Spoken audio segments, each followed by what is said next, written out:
I fell asleep at the wheel. And totaled your car.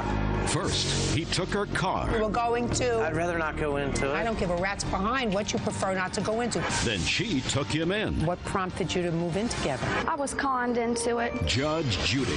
He moved into your apartment? Yes, ma'am. You don't do that if you're a responsible parent of a 5-year-old. She's not a responsible parent. No, and you're a model citizen.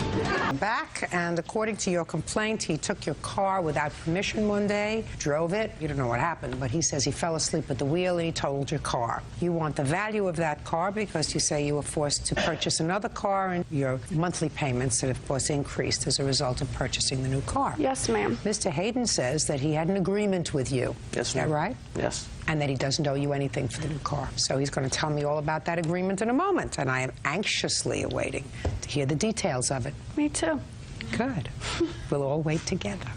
When did you live with Mr. Hayden, Miss Berry? I lived with them for about 3 months from at the end of December until about the end of February. Had you known him for a while before he moved in with you? We used to go to high school together. What prompted you to move in together? I was conned into it. John is a very good con artist. How were you conned into it? He figured that we could help each other out by, he didn't have anywhere to stay at that time, and he was working and that he could help me with my bills, and that's not how it happened. So he moved into your apartment? Yes, ma'am, just like that. Conned his way right in. When did he take your car and total it? It was on February 11th. Tell me about that, Mr. Hayden. Well, I did have permission to drive the car. I drove the Your car. Honor. I had my own set of keys. I drove the car on several occasions. And Okay, tell me about February 11th, sir. February 11th, I woke up like I normally did and went to my where I have to go. Just a second. Oh, shh, listen to me. February 11th, Judge, I woke up at... Judge, I woke up... No, look at me here. I woke up around 7 o'clock, 6 o'clock. And you got out of bed? Yes, ma'am. Excuse me. I don't want to hear you yet. He's talking. Do you understand? Yes, ma'am. Good. You got out of? I got out of bed. And who was in bed with you? Look at me. Eyes. The plaintiff. Are you sure? Don't speak. Remember what day of the week it was, sir? It was probably around the end of the week. Are you sure about that? As sure as I can be. What do you mean as sure as you can be? Because, Mr. Hayden, I assume you work, right? I did work until probably 2 weeks ago. Fine. You were working on February 11th because Yes. you started to say to me before, I got up my usual time and I was going to do usual things, so I assume you got up 6 or 7 o'clock in the morning because you were going to... To my rehabilitation. What kind of rehabilitation, sir? Is not an answer. Well, I'd rather not go into it.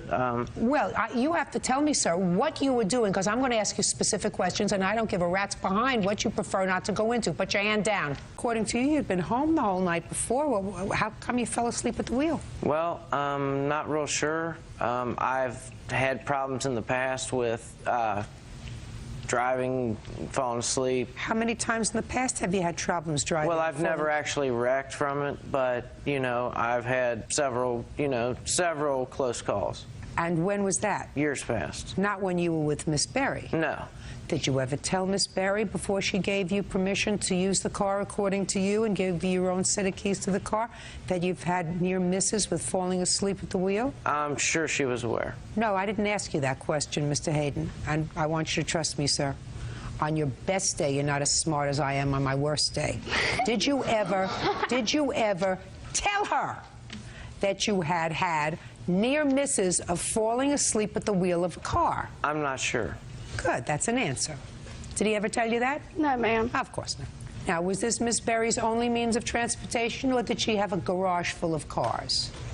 She had 2 vehicles. Tell me about the 2 vehicles that she had. One was a Taurus and the Civic.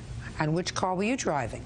The Civic. Is that the car you were driving, the Taurus? No, ma'am. That I had a 95 Taurus that had been broken down for a couple months. My only means of transportation was the Honda Civic. Okay. Miss Berry, tell me about the 10th of February, which was the day before this incident happened. The 10th of February, ma'am, I was getting tired of being in this little relationship with John because he wasn't working like he said he was. And I had asked him that, you know, pretty soon you need to find somewhere to go. You need to, you know, go live off somebody else. So he had called me from work and asked me to come home so that we could talk about it. And when I got home, about 11 or 12, and John was already drunk and nodding out, because that's one thing that I couldn't stand about him, is that he would always nod out, and he's burnt my furniture on the floor. So anyways, he slept on the couch that night. I slept in the bed. I woke up the next morning. My keys are gone. I always leave my purse next to my bed. I always take my purse everywhere I go. The keys were gone. I got a phone call about 11 from an officer stating that John Hayden was in the hospital, that he had totaled my car. So I called down to the hospital, and John just acted like everything would be all right, that he totaled my car. So what you're saying is he had driven your car before. There's no question about that. Is that right? Yes, but he did not have an extra set of keys. But he had driven your car before, with your permission. Not with my permission. I would get up in the morning and he would take it. Well, then what you have to do is you change the locks and you put him out of your house. That's too much. But shh. You change the locks, you put him out of your house if he's stealing your car. Judge Judy continues in a moment. You don't do that if you're a responsible parent of a 5-year-old. She's not a responsible parent. No, and you're a model citizen. At least I just use, I don't sell. And later today, For her receipts that day, there were 18 meals that there were no drinks charged on. She said she forgot. Right, but 180 times, she didn't forget to take her tips home. Right. She forgot to charge for sodas. Maybe she's just lazy. real cases, real people. Judge Judy. Bree Berry says ex-boyfriend John Hayden Jr. totaled her car. John says he fell asleep at the wheel on his way to a methadone clinic. Now there is something that you're going to tell me that would suggest that you had an agreement with her with regard to a new car. So why don't you tell me about that? After the car was totaled, we agreed that if she was able to get a new car, which she had no job except for about 2 or 3 weeks. That's a lie. So it doesn't matter if I work or not. Miss Berry, what part of don't speak don't you understand? I'm sorry. Good. When you're on welfare, you can barely... Oh, my... I'm not asking you what she did. I'm asking you what your agreement was. You can barely make your rent anyway. If it wasn't for me co-signing, she could have never got the car to begin with. My mama... Miss Berry, if you open your mouth again, I'm going to dismiss your claim. Okay. You don't want that, do you? No, ma'am. And I'm serious, you know. I don't say things and then take it back. Do you understand? I understand. Well, I want you to tell me the conversation that you had with Miss Berry, sir, with regard to your co-signing a loan for her. I said, you put down the money you have as a down payment, and then I'll put down what I have, and if they let it go through with both of us being, with me being the co-signer, then you will have your car, and you will go from there. Did she own the Civic free and clear? I do not know. As far as you know, she wasn't making payments because according to you, Miss Berry was on welfare. She could hardly make the rent. Exactly. So she wasn't making car payments. So what you're telling me is she took whatever little money she had, and you put in money. And how much money did you put in? Probably $100. And you put in $100, and then you co-signed a loan for her so that she could buy a new used car. Yes. And how much was the loan for? About $8,000. So what you're telling me is because you totaled her car, you obligated her to pay $8,000 for a vehicle to do whatever she had to do with it. Is that what you're telling me? No. Then tell me what you're telling me, Mr. Hayden. I'm listening. I would have been more than happy to stay there with her and be, and help her make her car payments, but she cheated on me. When I called her before I came home because I couldn't get a hold of her one day, and she said, well, an ex-boyfriend of mine spent the night tonight, and I don't want you to come here trying to cause any problems.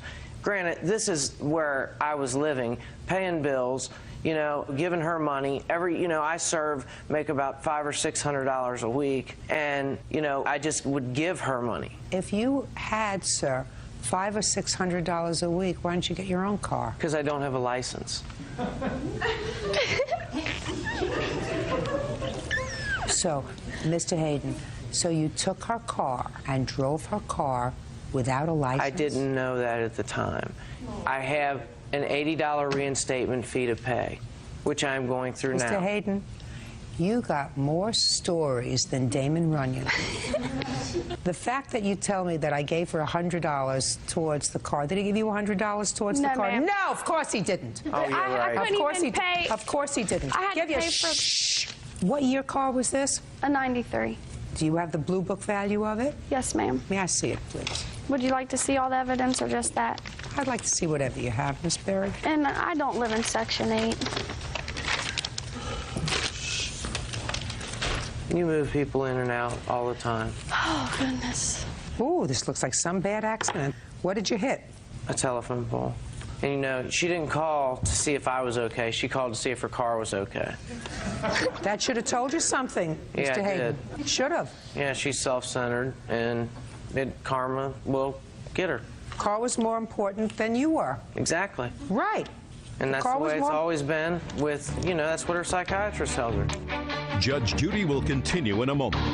And later today, So you look at that face and you see what? I see charming, sweet, lovely Yeah. Amanda. But when you look at that face, you say she's a thief. Not looking at the face, but looking at the proof, I believe she's running a little scam on me. real cases, real people. Judge Judy.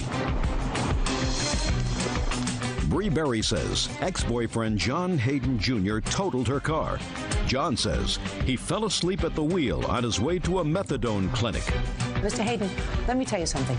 I don't find necessarily that the plaintiff's behavior is appropriate. I am assuming that you are now involved with somebody else? Yes, ma'am. It was Just- drug use. No, listen to me. I assume at least in part it was because of somebody else. Part of it may be because of his continued drug use, according to you. Yes, ma'am. Whatever. That is not a testament to your good judgment. It's a bad judgment I made. Very bad. And I don't care whether you're exercising bad judgment if you're the only one involved, but you have a 5-year-old child. And you don't move somebody into your house for 1 hour who you claim is getting his methadone, but using in addition to that. That's why I got you don't rid move, of him. Just a second. That's not true, madam, because according to you, after he came out of the hospital, you allowed him to move back into your home for a month. Right? Yes, ma'am. Right. And you don't do that if you're a responsible parent of a 5-year-old. You understand me? Yes, ma'am. Good. She's not a responsible parent. No, and you're a model citizen. More than her. Okay. At least I just use, I don't sell. That may be, sir, but you still owe her $2,500 for the car. Judgment for the plaintiff in the amount of $2,500. That's Parties all. are excused. Step You may back. step Bird, out. he can have his water later, please. John Hayden is a good con artist. I could really care less. Anybody that John owes money to, She's wrong. you should take him on the Judge Judy show Bree's a liar. so you can get your money also. This is over. And now the next case. All parties in the matter of McGinnis versus Carter. Step forward, please. Restaurant owner Michael McGinnis is suing his former employee, 20-year-old student Amanda Carter, for stealing 180 sodas. Mr. McGinnis, you own a restaurant, and the defendant was an employee of yours. She worked as a waitress. Your complaint is rather unique, sir. It is your claim that while she was employed by you, when she wrote out checks, she did not charge customers for sodas. According to you, based upon your calculations, approximately 180 sodas were not charged because you believe that it's impossible for people to have ordered that many meals without ordering a drink. And therefore, you claim that Miss Carter stole from you and you want her to reimburse you in the amount of $315. Right? Yes, Your Honor.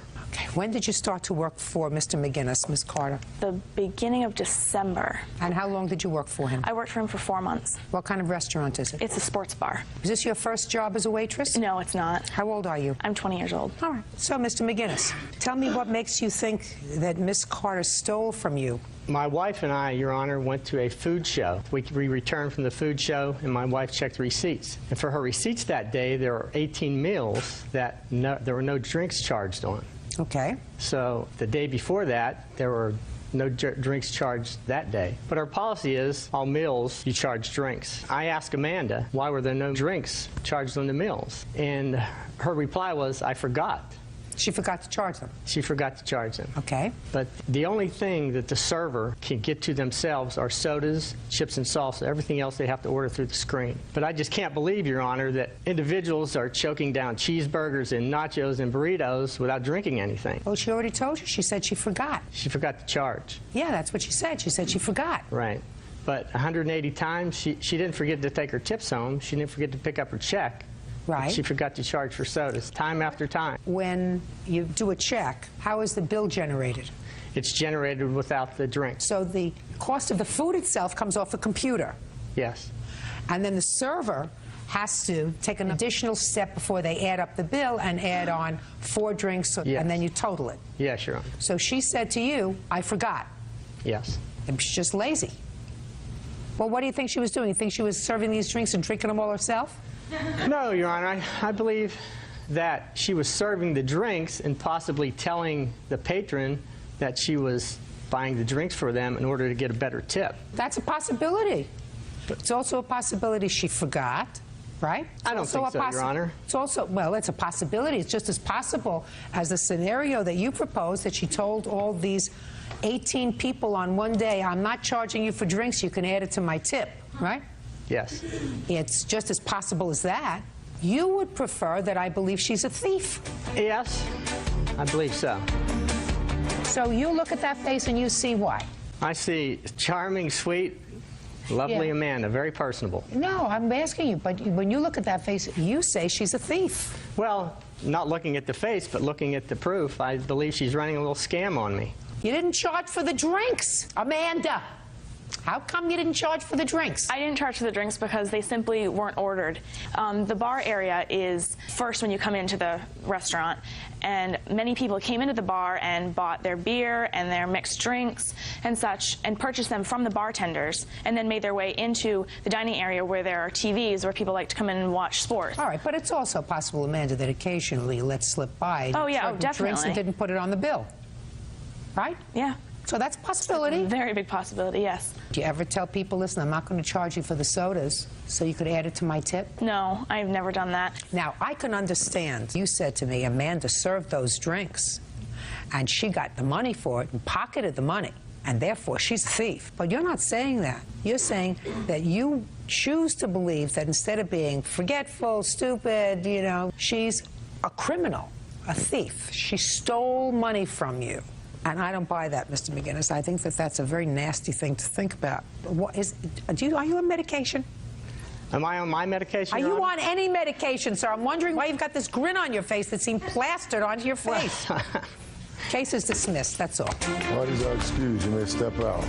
Can't believe you had 18 people in a row drinking water that day. I did not steal anything from Mr. McGinnis. And Amanda's not stupid. It would have been highly impossible to do so. Quite obvious what was going on. I enjoyed working for him while I did. I think we'll put shock collars on all the servers. I wish him the best of luck with everything that he's trying to work with his business.